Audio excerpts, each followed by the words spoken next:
Australian media करती रही भाव भाव, लेकिन रोहित शर्मा ने मार दी सेंचुरी। व्हाट ए भाव, ओ माय गॉड, शायरियां देखें आप, इंग्लिश घुसा रहे हैं भाई इस शायरी में। ओहो, ऐसे ही हाइब्रिड शायरी हम मचाते रहेंगे, क्योंकि ऑस्ट्रेलिया वाले भी जिस पिच की बातें कर रहे थे, ये हाइब्रिड है, लेफ्टी को डिसएडवांटेज पे रखती है, राइटी को एडवांटेज पे रखती है। हमारे दो लेफ्ट हैंडर्स ने तुम्हारी मैया आपकी हालत जय कर दी है। जय आप करते रह जाओगे हम इंडिया वालों को। बादशाह के गाने से इंस्पायर्ड है, तेरी मम्मी की जय, पानी निकाल दिया भाई, बिल्कुल ही। अक्षय कुमार से भी हम इंस्पायर्ड है। बॉस है हुक्म का एक का बॉस, और ऐसे हुक्म के एक के हम लेके चलते हैं, क्योंकि सर जडेजा की थी वापसी। पहले लिए 5 विकेट, उसके बाद करी 50। भाई इससे बढ़िया क्या हो सकता है। और आज डे 2 पे इंडिया ने कैसे मारी बाजी, यही डिस्कस करेंगे इस वीडियो में। अक्षर पटेल की भी जो इंक्लूजन है उन्होंने जस्टिफाई कर दी, भाई ने 50 मारी है। और अभी आज जो दिन का खेल खत्म होने तक, मतलब जो आज का दिन हुआ है, India versus Australia first test day 2 का स्टंप्स होते होते भाई ने अपनी भी 50 बना दी है। एग्जैक्ट स्कोर की अगर बात करूं तो भैया अक्षर पटेल 52 रन पर खेल रहे हैं 102 बॉलों पे, और रविंद्र जडेजा 66 रनों पे खेल रहे हैं 170 बॉलों पे। Just to tell you Australian media that in English they both are left-handed batsmen. आप कह रहे थे ना हम लेफ्ट हैंडर्स लेके जाएंगे और पिच आप पिच समझने की कोशिश करते रह गए, लेकिन अपने बैट्समैन को कौन समझाएगा कि भाई पिच पे खेलना कैसा है, क्योंकि हमने तो 177 पे आपकी पूरी विकेट गिरा दी ना यार, और आप हमें 300 तक भी नहीं रोक पाए। 300 छोड़िए, 300 से भी आगे का स्कोर बन गया, उसके बाद भी हमारी 7 ही विकेटें गिरी, और अभी हमारे 321 और अभी तो और बन सकते हैं। हाँ, क्योंकि अभी भाई लपेबाज शमी और सिराज तो है ही, और साथ में जो 2 बंदे जो ऑलराउंडर्स हैं, मतलब प्रॉपर ऑलराउंड परफॉर्मेंस जो है वो जडेजा ने तो करके दिखाई है। साथ ही साथ अक्षर पटेल को कुलदीप यादव के ऊपर क्यों लिया गया, वो भी अक्षर पटेल ने प्रूव करके दिखा दिया कि भाई मेरे को बैटिंग ऑप्शन अगर आपने लिया तो भाई लो ना। हाँ, मतलब इसी एक एक्सप्लेनेशन के साथ अक्षर पटेल को टीम के अंदर इंक्लूड करा गया था, क्योंकि जब बॉलिंग की बारी आई थी तो 5 विकेट ले गए हमारे सर जडेजा, 3 विकेट ले गए अश्विन भाई, और 1-1 विकेट ले गए सिराज और शमी भाई। तो अक्षर पटेल के हाथों लगा नील बटे सन्नाटा विकेट के सेक्शन में, लेकिन उन्होंने बता दिया कि आपने मुझे जो lower down the order batting के लिए रखा था,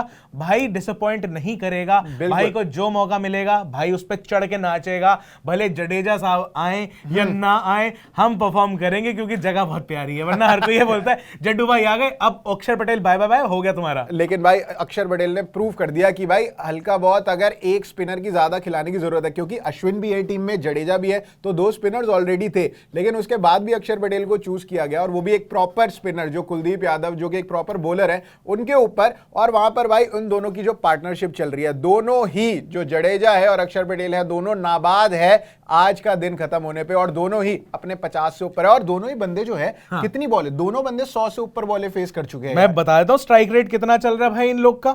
भाई इन लोग का स्ट्राइक रेट चल रहा है, एक का तो है हमारे रविंद्र जडेजा साहब का 38.82 का स्ट्राइक रेट, और अक्षर भाई का चल रहा है 50.98 का। भाई बताओ यार, बताओ, प्रॉपर टेस्ट बैटिंग चल रही है यहाँ पे, लप्पेबाजी कतई नहीं चल रही है। ये भी बात है, ऑस्ट्रेलिया को क्रेडिट देना पड़ेगा, कैच तुमने भी छोड़े हैं। मतलब स्टीव स्मिथ बैठे बैठे कैच छोड़ रहे हैं अकेले। हम पहले कह रहे थे, बाकी सारे लोग कह रहे थे विराट कोहली के रिफ्लेक्सेस स्लो हो गए हैं, विराट कोहली अब कैच नहीं पकड़ पाते हैं, लेकिन स्टीव स्मिथ के लिए कोई नहीं बोल रहा। हाँ बताओ, ये सेम बोलो ना, बुढ़ा हो गया वो भी बोलो। हाँ हो गया, उम्र हो गई है ज्यादा यार। अब हम मानते हैं कि रोहित शर्मा की उम्र थोड़ी ज्यादा हो गई है, लेकिन फिर भी रोहित शर्मा ने तो भाई भाई आज नहीं बनता, आज नहीं बनता ना भाई। हमारे कप्तान साहब रोहित मैन शर्मा, अब इससे पहले अब ये कमेंट में लिखेंगे तुम तो हेटर, हम हेटर नहीं थे। हाँ। हमारी ये स्ट्रेटेजी होती है, जो नहीं करता हम उसको इतनी उंगली करते हैं, वो परफॉर्म करके देता है टीम इंडिया के लिए। हमने पूरी कोशिश कर दी कि भाई हम राहुल से भी परफॉर्म करा दें, हम लोग 6 महीने से पीछे पड़े हुए हैं बंदे के, भाई कर दे यार। एक्सेप्शन होती है ना कुछ चीजें। हाँ, कोई बंदे ढीठ होते हैं, मतलब लातों के बहुत बातों से, और मतलब वो लातों से भी नहीं मान रहा यार बंदा, जो लातों वाली बात नहीं है, उनका फुटवर्क जो है बहुत ज्यादा चला नहीं था, इसीलिए उनकी कैच जो है ऐसे हवा में चली गई। Soft dismissal, very soft dismissal, वो भी 70 बॉलें खेल गए भाई बंदा, वो खेल तो टेस्ट की तरह ही रहा था यार। वही मेरे को डिसअपॉइंटमेंट इस चीज की हुई थी, बंदा इतने टाइम बाद आया, टिक भी गया था, लेकिन फिर भी आउट हो गया। लेकिन अभी आप बात कर रहे थे उम्र की, मुझे बात याद आती है टॉड मर्फी।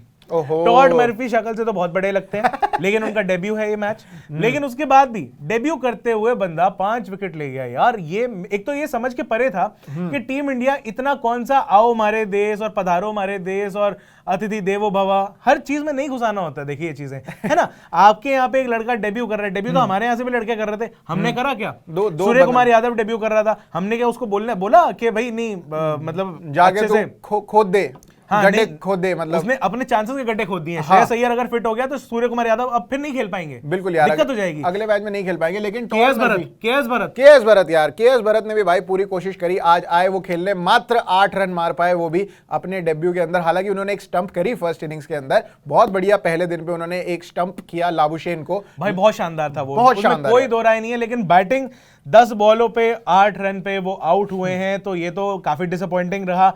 और फिर जो डिसअपॉइंटमेंट रही थी हमारे सूर्य कुमार यादव जी की, 20 बॉल 8 रन, हमें लग रहा था कि टिक टिक करके खेल रहे, नेचुरल गेम तो डेफिनेटली नहीं थी इनकी, लेकिन डेब्यू था, हमें लगा था शायद कुछ बढ़िया एटलीस्ट 50 तो मार ही देंगे, बताएंगे that I belong here in the longest format of the game. लेकिन कतई नहीं, हम ये भी चाहते थे कि ऑस्ट्रेलिया वाले भी अपने वो जो टॉड मर्फी है जो डेब्यू कर रहा है, सेम पट्टी उसको पड़ा के आए कि तेरे को भी पहले मैच की तरह ही खेलना है, हाँ। टेंटेटिव लगना, रन खाने हैं, बिल्कुल खाने, लेकिन नहीं खा पाए। और एक और बंदा जिसने डिसअपॉइंट किया इंडिया की तरफ से, वो थे अपने चेतेश्वर पुजारा। अरे यार पूजी भाई व्हाट इज दिस यार, मतलब इतने बढ़िया, मतलब पूजी भाई अगर जब बैटिंग करने आते हैं तो हर बंदा यही सोचता है भाई ये बंदा कम से कम 50 बॉलें लेगा, उसके बाद जाके ये 5 रन तक पहुंचेगा, 50-55 बॉलों में, मतलब वही है ना। लेकिन ये पहुंच गए थे 5 बॉलों में 6 रन पे, बताओ, सबको यकीन नहीं हो रहा था भाई ये क्या चल रहा है। उसके बाद वो कहते हैं, उनको पता नहीं, या तो किसी ने याद दिलाया या अचानक से प्रेशर में आ गए किसी तरीके के, क्योंकि at the end of the day 14 बॉलों पे 7 रन बनाकर ये भी मर्फी जी को अपनी विकेट गंवा बैठे। मर्फी का मेरे को तोड़ समझ में नहीं आ रहा है, ये मर्फी कहां से आया है? ये मर्फी कौन सी बर्फी खा रहे हैं? अरे चोपड़ा जी, चोपड़ा साहब, आप तो यहाँ स्टार स्पोर्ट्स से चले गए थे, अब कहां से आ गए यहाँ पे? ये हमारा इधर उधर चलता रहता है, हम कंसल्टेंट है, अच्छा, वेरी फाइन कंसल्टेंट। ऐसे आ रहे हो आप? yes. हमारे पास भी आते हैं वो। अच्छा जी, हाँ तो ज्यादा नहीं बोलना, आना बंद कर दे। क्या कह रहे भाई, ये बंदा तुम्हारे बारे में फालतू बोलता है। नहीं, हमें बहुत पसंद है चोपड़ा जी, लेकिन वही वाली बात है कि बहुत लोग कह रहे हैं यार, हम लोग लाइव में भी थे, बड़े सारे लोग, आप भी जुड़ रहे थे हमारे साथ, तब आप कह रहे थे कि ये कौन सी बर्फी खा के आया है मर्फी। लेकिन देखिए फिलहाल तो भुर्जी बनाई है टीम इंडिया की, और अच्छी बात है कि ठीक है, वो जिस तरीके के एडवांटेज ले रहा था अपनी बॉलिंग स्पीड की वजह से, बॉलिंग फुटमार्क्स की वजह से, जो पिच पे आ गए थे, रफ पैचेस की वजह से। अब हमारी टीम में भी बैट्समैन ऐसे थे कि भाई एक नए लड़के को भी मतलब इतना रिस्पेक्ट दे रहे थे कि अपनी विकेट तक गंवा बैठे, मतलब एक नहीं 5-5 बड़े बड़े दिग्गज खिलाड़ी, मतलब विराट कोहली ले लो, पुजारा ले लो, आप जो मर्जी बंदा लेके आ जाओ। मैं गिना देता हूं ना भाई, गिना देता हूं। एक हमारे राहुल साहब हैं जिन्होंने उसका खाता खोला था, एक तो यहीं से ना, मतलब पहली विकेट बंदा राहुल की ले गया ना, वहीं से मतलब इंडिया के ऊपर चढ़ गया कि यार ये गलत हो गया है। इन्होंने सोचा सॉफ्ट टारगेट कौन सा है, नाइट वॉचमैन बन के आए राहुल भाई। नहीं वो तो अश्विन थे। नहीं राहुल, अश्विन तो प्रॉपर बैट्समैन आए हैं यार। Oh that way, yes. मेरे कॉन्सेप्ट एकदम हिल जाते हैं, आई एम रियली सॉरी यार। बट पहले नाइट वॉचमैन की इन्होंने विकेट निकाल दी, पहले राहुल साहब की निकाल दी, उसके बाद अश्विन साहब की भी निकाली। अश्विन साहब यार ये तो बढ़िया खेल रहे थे, वैसे ये भी गलत आउट हो गए। खैर पुजारा जी की भी जो विकेट है मर्फी जी ने निकाली है, कोहली जी की विकेट जो है वो मर्फी जी ने निकाली है, और बाद में श्रीकर भरत की जो विकेट है वो भी मर्फी जी ने निकाली है।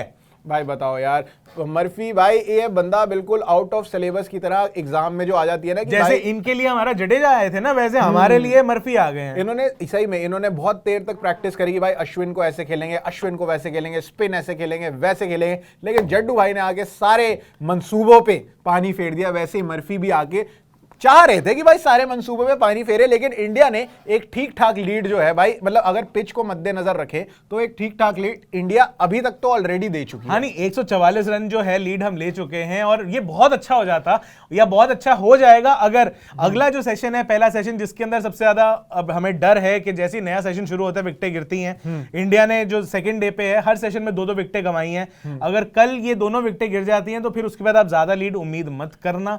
उसके बाद आप अगर फिर ये कहते हो कि अगर आते ही ये दोनों निकल गए तो 150 से ज्यादा लीड नहीं शायद जाएगी, अनलेस शामी भाई के छक्के छुके चिपक जाए लप्पे के, तो एडिशनल जो रन आ जाएगा वो आ जाएगा, वो अलग चीज होती है ना, बोनस वाली है। लेकिन अगर ये टिके रहे तो मेरे ख्याल से तब तक तो एटलीस्ट रहना चाहिए जब तक दोनों की सेंचुरियां ना हो जाए, पहली चीज तो।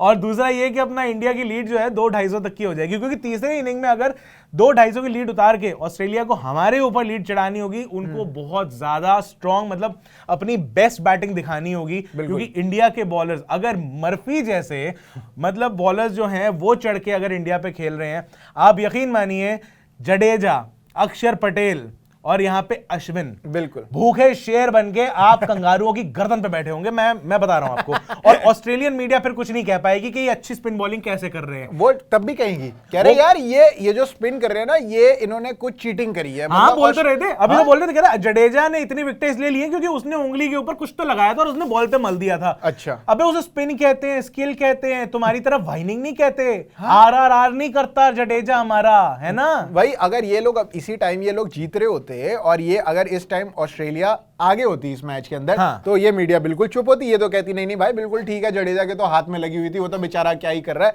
लेकिन हमारे ऑस्ट्रेलिया वाले बढ़िया खेले हैं। नहीं 177 पे ऑल आउट तुम हुए, तुम्हारे लेफ्टी राइटी कोई नहीं चला भाई तुम्हारे यहाँ, ठीक है ना। राइटी वाइटी चले गए, तुमने कहा लेफ्टी हमारे डिसएडवांटेज में भाई, हमारे 250 मार के बैठे हुए हैं, अब बताओ क्या करें। हमारे राइटी भी नहीं चले, और बताओ अब उसमें भी कहोगे कि हमने कि तुम्हारे टॉड मर्फी ने अपने चश्मे में कोई एक्स-रे विजन लगा रखा था कि उसकी वजह से उसको कुछ ऐसे स्ट्रॉन्ग पॉइंट दिख रहे थे या वीक पॉइंट दिख रहे थे इंडियन बैटिंग के, वही बॉल डालता था और वही विकेट निकलती थी। ऐसा तो नहीं है ना, हम तो नहीं कह रहे ऐसा। ऐसी ऊल जलूल घटिया बेहुदा बातें हम नहीं करते, आप करते हैं, और आप तो लिखित में करते हैं। प्रिंट मीडिया भी ऑस्ट्रेलिया की एक से एक वाहियात चीजें लिख के देती है, और आर्टिकल पे आर्टिकल छापे जा रहे हो यार, हमारे बारे में बेइज्जतियां करे जा रहे हो, बुराइयां करे जा रहे हो यार। कोई मतलब आपको शर्म करो यार थोड़ी सी। कभी तो सोचो यार कि भाई अगर आप हार रहे हो या फिर मैच के अंदर पीछे हो तो उसको एक्सेप्ट करो ना, और अपने बंदों को कहो कि यार ठीक से खेले।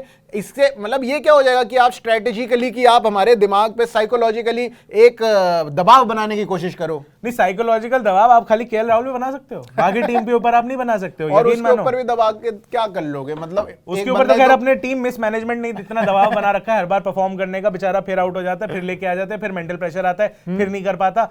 आप उसी को ही खराब कर रहे हो। लोग ट्रोल करते रह जाएंगे, केएल राहुल जैसा अच्छा प्लेयर सच में आपके लिए यूजलेस हो जाएगा, वेस्ट हो जाएगा। सहेज के रखो, ढंग से उसको यूटिलाइज करो। अभी भी कह रहा हूं, कॉन्फिडेंस मत तोड़ो अपने प्लेयर का, ऐसी हरकतें मत करो, ठीक है ना। पहली चीज तो ये हो गई। दूसरी चीज ये हो गई, रोहित शर्मा जी वापस जो आए हैं, सेंचुरी बनाई है यार। देखो लगभग 1 साल के बाद वो टेस्ट मैच खेल रहे हैं, और पिछला उनका जो टेस्ट 100 आया था उसको अब आते आते लगभग मतलब आप मान के चलो 2 सितंबर 2021 में आया था, 1.5 साल करीब हो चुका है कि उसके बाद जाके एक सेंचुरी आई है। तो बहुत ही बढ़िया हुआ। हम चाह रहे थे कि रोहित शर्मा आगे 200 भी बनाए और बड़ा टारगेट करे, क्योंकि बाकी कोई टिक नहीं रहा था, लेकिन फिर भी जडेजा भाई टिक गए थे। लेकिन नई बॉल ड्यू हो गई थी, ठीक बात। तीसरा सेशन जैसे ही शुरू हुआ, पैट कमिंस ने बॉल लिया, पहले उन्होंने एज करा, स्टीव स्मिथ ने कैच छोड़ दिया, उसके बाद सर पकड़ के बैठे थे, ये मुझसे क्या हो गया। लेकिन पैट कमिंस ने कहा डोंट वरी, मैं हूं ना, मैं भी कप्तान हूं, मैं भी इंटरनेशनल क्रिकेटर हूं, ऐसे वेले नहीं आए यहाँ पे। मैं भी समझता हूं भाई। और उन्होंने भाई जो बॉल डाली है, ओहो किल्ला उखाड़ दिया रोहित शर्मा का। और लेकिन वार्नर वाला ही बैठा था भाई, ये किल्ला रोहित भाई का भी उखड़ा, लेकिन वार्नर वाला जो था ना भाई, वो उड़ के मतलब कम से कम 10 मीटर पीछे चला गया भाई उधर को, ऐसे भाई। वो आप अगर आपने नहीं देखी है वो विकेट भाई, हाइलाइट्स देखो जाके दोबारा कि वार्नर की विकेट कैसे गई है। और अब भाई मेरे को तो भाई वीडियो तो हम यहाँ लगा दें, लेकिन वो ना स्टार वाले जो है कॉपीराइट मारने में मिनट से पहले नहीं लगाते, वो ऐसा करते थे। हम नहीं लगाएंगे, आप जाके खुद देख लो। हाँ आप खुद देख लो, आप हमारी इंटरेस्टिंग बातें सुनते रहो ना, हम एक फोटो लगा देंगे, आप उसकी टेंशन मत लो। फोटो में उड़ती हुई विकेट लगाइयो भाई, वो फोटो में भी लगा देते हैं। आप भावनाएं समझे हमारी, ठीक है ना। बाकी अब अगले दिन का खेल जो है वो जो है बहुत इंपॉर्टेंट होने वाला है। मुझे ऐसा लगता है कि ये खेल शायद 5वें दिन तक ना जाए, शायद चौथे दिन तक आपको रिजल्ट देखने को मिल जाएगा। ये ड्रॉ की तरफ तो मुझे शायद नहीं दिख रहा है। आपको क्या लगता है सर? मेरे को भी यही लगता है, या तो चौथे दिन के एंड तक ये गेम खत्म हो जाएगा, या फिर अगर मैक्स टू मैक्स अगर ऑस्ट्रेलिया के उस्मान ख्वाजा और वार्नर और बाकी स्टीव स्मिथ और लाबुशेन सारे लोग टिक जाते हैं, हाँ। तो शायद 5वें दिन के पहले सेशन तक ये गेम जा सकता है। तो तुम्हारी तरफ है, उनकी तरफ है, सबको टिका रहा है यार, मतलब क्योंकि भाई बंदे बिल्कुल तैयार होके आएंगे यार कि भाई अब तो भाई वही कहेगा ना, मैं तो आपकी तरफ हूं। मैं तो इंडिया की तरफ हूं हमेशा से। अच्छा इंडिया की तरफ है, ठीक है। मेरे को तो ऑस्ट्रेलिया के लोग बहुत ज्यादा पसंद नहीं है भाई शुरुआत से, लेकिन भाई मेरे फेवरेट हमेशा से गिलक्रिस्ट रहे हैं, तो मैं ऑस्ट्रेलिया की क्रिकेट की स्किल को तो हमेशा वो करता हूं। गिलक्रिस्ट तो फिर भी मतलब वहां पे बीबा आदमी था, बीबा वहां पे बीबा मुंडा था, पूरे मतलब गुंडों के बीच में रजिया फंसी हुई थी, तो वो वाला हाल था। लेकिन जाते जाते ये बताते जाइए बस कमेंट सेक्शन में कि क्या हाँ, जडेजा और अक्षर अपनी सेंचुरी कर पाएंगे। वैसे जडेजा भाई के चांसेस ज्यादा लग रहे हैं, अगर अक्षर पटेल टिक रहे शायद जडेजा भाई अपनी सेंचुरी कर जाएंगे। और बाकी अब और क्या बचता है, इंडिया कितनी लीड और ले सकती है, क्या इतनी लीड भी ऑस्ट्रेलिया के लिए काफी होगी, क्या इतने में इनिंग डिफीट हो जाए, यू नेवर नो। मैं तो कह रहा हूं 36 पे ऑल आउट करो ऑस्ट्रेलिया ऑल आउट हो जाए भाई, मैं तो है कह रहा कि हूं 35 ऑल आउट हो गया, 36 भी नहीं चाहिए मेरे को। यार हम तो पहली अपर हैंड पे रहेंगे ना, 36 पे 9 थे, हम तो डिक्लेयर करके गए थे, मतलब रिटायर्ड मतलब हाँ, एक बंदा था नहीं तो अपना। उनके 10 करेंगे, हम 10 के 10 10 के लेंगे 10 और 35 पे करेंगे यार, मैं तो कह रहा हूँ 1 रन फालतू लेके जाएंगे हम। मतलब अपने एज का हम 1 रन जो Edge है का। वो उनके कम ऐसे करके चलेंगे, ऐसे कम करके है ना। तो चलेंगे। आपको क्या क्या लगता है नीचे कमेंट्स में बताओ। बाकी अनकट को हर जगह पे लाइक कर लो, फॉलो कर लो, सब्सक्राइब कर लो, यानी कि फेसबुक, यूट्यूब, इंस्टाग्राम, जहां जहां भी मिले। बाकी हमें पर्सनल हैंडल जो हमारे इंस्टाग्राम पे, वहां पे फॉलो कर सकते हो। मेरा इंस्टाग्राम हैंडल है @abhi_manchanda_। और मेरा इंस्टाग्राम हैंडल है प्रशांत कपूर 95। हमारा ये जो चैनल का हैंडल है वो है @abp अनकट। जिस प्लेटफॉर्म पे दिखे ठोक दो लाइक, सब्सक्राइब कर दो, मारो घंटा आइकन, बेल बेल, बजाते रहो, बजाते रहो। मैं हूं अभिषेक मनचंदा और मैं हूं प्रशांत कपूर। आप देख रहे थे अनकट।